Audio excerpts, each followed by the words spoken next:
Hi sexy, come and watch till the end. We start with a woman in the kitchen. While her phone buzzes, she grabs a first aid kit and bandages her finger, which she presumably sliced while running with scissors. The caller leaves a voicemail that looks to be from a devastated ex-boyfriend or something, and we also learned that there was another guy in the picture.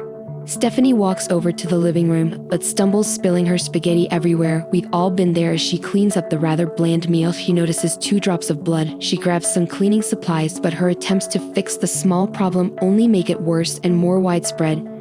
This says a lot about society now. Without a meal and ever hungry, Stephanie checks her fridge, but it's empty. 2 minutes later, she checks again, still empty. Hate when that happens, so she orders some food. Before marking where to place a painting, she grabs a handy-dandy hammer and prepares to bludgeon in a nail, but instead she knocks a small hole into the wall accidentally. Woman moment. Suddenly, there is a knocking on the door. Stephanie's anxiety heightens. She swiftly tiptoes towards the door, then lays her back against the wall. Eyes closed, she slips down, waiting for whoever or perhaps whatever is outside to leave. Then she quickly undoes several locks to sneak a peek outside. Okay, seems like the coast is clear. She opens it again and grabs her food. You see, Stephanie is agoraphobic, meaning she's afraid of outside. Yes, literally, she never leaves her house. Relatable. Later, Stephanie dictates a text for her landlord. She's thankful for the place but curious about its blueprint, since one of the walls seems to be very hollow. Remarkably, her phone perfectly translates her speech to text without any mistakes, which is the hardest part about this to believe. At night, she washes her teeth while studying the inside of her eye, but she cannot sleep because of the hole in the wall.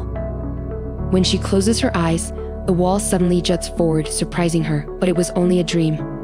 After waking up, Stephanie has a therapy session with her therapist, who thinks she should visit the office.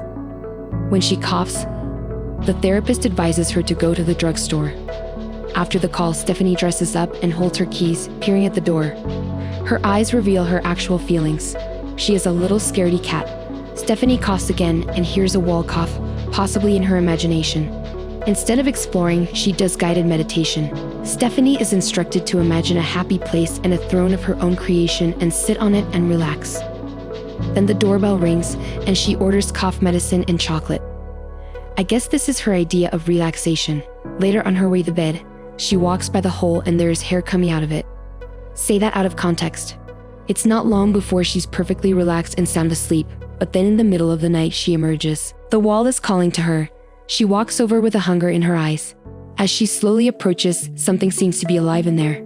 A single beam of light illuminates what appears to be some kind of tasty snack.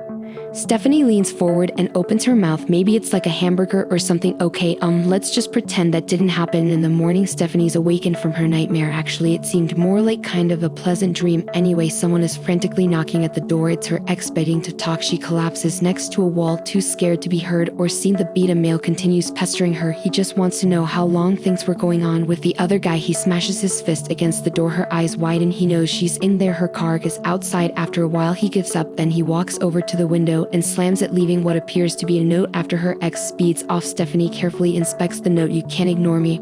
Are you sure about that? Stephanie involves the police and gets a restraining order. The officer recommends she gets a security camera. Given that she's living alone, Stephanie proceeds to do so and sets up the camera while her coughing symptoms worsen. Later in the bathroom, she downs some cough syrup and it'd be hidden different. Meanwhile, disturbing, gurgling, bubbling animal sounds can be heard coming from the wall. It's leaking now and then crack. It's about to burst. Stephanie's cough is becoming a real problem. She checks her phone and receives a message from her landlord. Apparently, there was some kind of undisclosed renovation. That wall isn't supposed to be there. Stephanie continues to sit back. Good. As the message continues, the ladies thinks that some might find this addition to the home creepy, but she finds it adventurous. As far as Stephanie, she's in camp creepy, so she shuts the door. Despite this, she somehow finds herself sleeping in the hallway right underneath the hole. She makes it back to her feet and stumbles to her room, but steps on something. It's a tooth. Suddenly, without warning, she crams all 10 of her fingies into her mouth to count all her teeth. Could have just used your tongue, but okay, be extra, Stephanie. She backs away into a room terrified and shuts the door. The wall makes gut-wrenching sounds that get louder and louder. In search of answers, she checks out her security camera footage.